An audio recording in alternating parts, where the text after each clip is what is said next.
má těžká na to pozornost. Jo, prosím tě. Co můžu vždycky dát? No.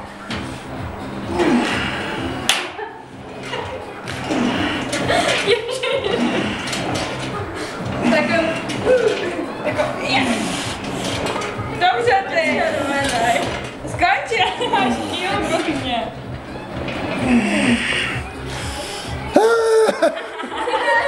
Zko, pojď sem ještě takhle, jak jsem ti říkal. A je to lehká, to je dobrý.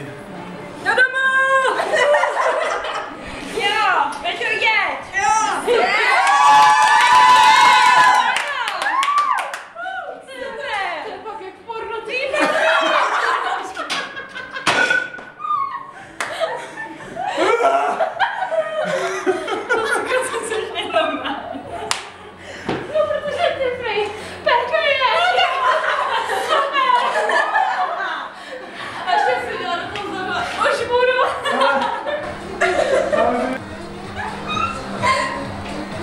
Jsou střípky z fotografování.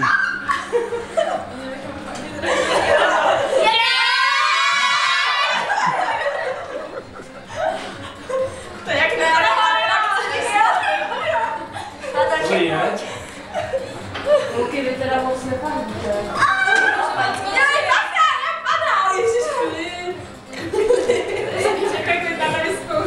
A teď co ale?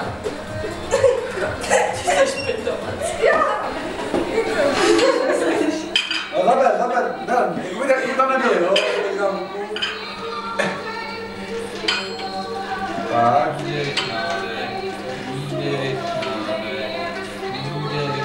Co dělá obrázek? To je těžký, Může tak jo, no. Ne, to budu pamatovat. No my se bojují teda.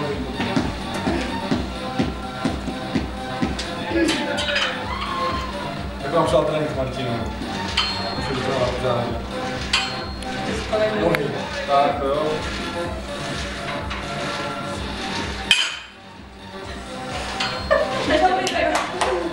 To nerozbiješ mi. Musím to zmínit.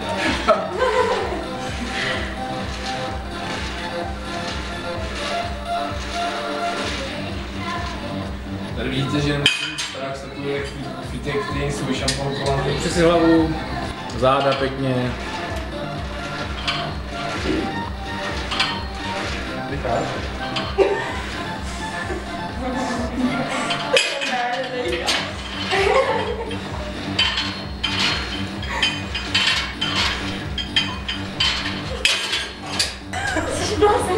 No už nejde. Ale jako odeštění to ne. Jako když vyjde první Peťo, to tam radši. To je prolejtačka, co tohle? Tak to musím ještě zvednout. Já to chci zkusit.